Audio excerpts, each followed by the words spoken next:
नमस्कार, आप देख रहे हैं न्यूज कैपिटल एक्सप्रेस। मैं हूं आपके साथ गुंजन। इंदौर पायलट प्रोजेक्ट योजना चलाकर मालवीय नगर और शीतल नगर में नोटरी के प्लाट की रजिस्ट्री का अभियान शुरू किया जा रहा है। नोटरी वाले व्यक्ति के पास उसके नाम का संपत्ति कर खाता है, अर्थात नगर निगम के संपत्ति कर खाते में नाम है तो पहले भी रजिस्ट्री होती थी, सह स्वामित्व दस्तावेज बनते हैं। वहीं द्विवेदी ने सवाल उठाया कि सन 2002 से यहाँ सह स्वामित्व दस्तावेज चलन में है और संपत्ति कर के नाम पर अगर पुराने मालिक हैं तो पुराने मालिक ने नोटरी की है, तो क्या कलेक्टर सा नगर निगम आयुक्त को नामांतरण करने के आदेश देंगे?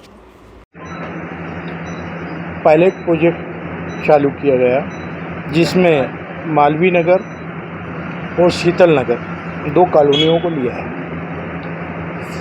प्रेस विज्ञप्ति मैंने भी पढ़ी तो उसमें ये बताया गया है कि इन कॉलोनियों को वैध किया गया है।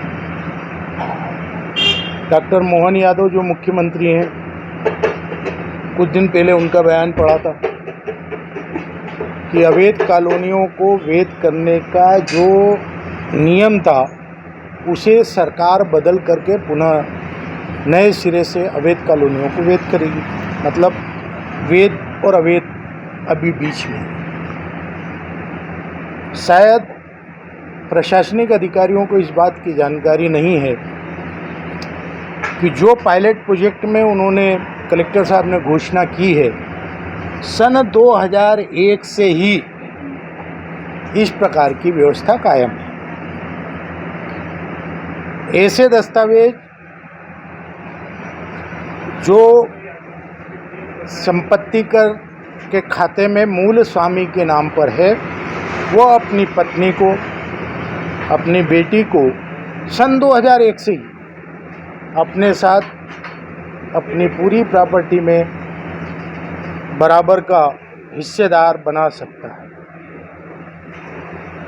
कमलनाथ जी की सरकार आई, उन्होंने स्टाम्प ड्यूटी बदल दी।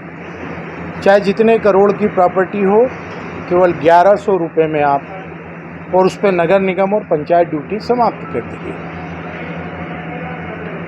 नगर निगम संपत्ति कर के खाते में नामांतरण नोटरी के आधार पर करता ही नहीं है।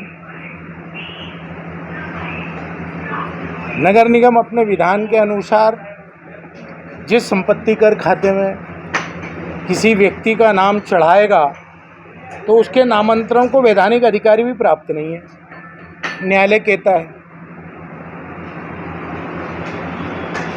ऐसी परिस्थितियों में नोटरी से रजिस्ट्री आप कैसे कर सकते हैं?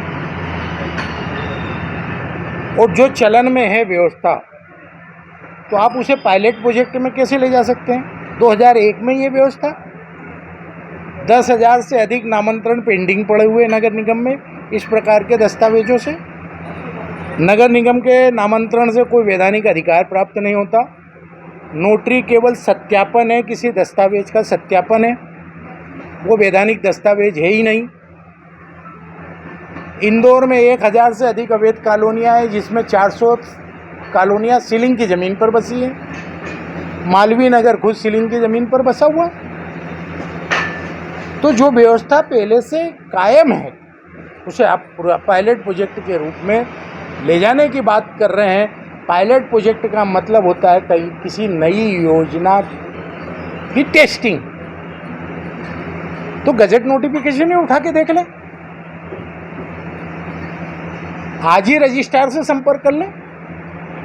किस प्रकार का कौतुक चल रहा है? वास्तव में होना ये चाहिए था कि नगर निगम के अधिकारियों को बुलाया जाता, नगर पालिक निगम 1956 के विधान बताए जाते, मौके पर जो व्यक्ति काबिज है उसके दस्तावेज लिए जाते, संपत्ति कर के खाते अप टू डेट किए जाते, उसमें मूल स्वामी जो वहाँ पर मौजूद है साक्ष्य ग्रहण करके उसका नाम संपत्ति कर खाते में कर दिया जाता। उसके पश्चात दस्तावेज स्वाभाविक रूप से बन जाते। कुल मिलाकर सरकार और अधिकारी जनता का ध्यान भटकाने का कौतुक करते हैं।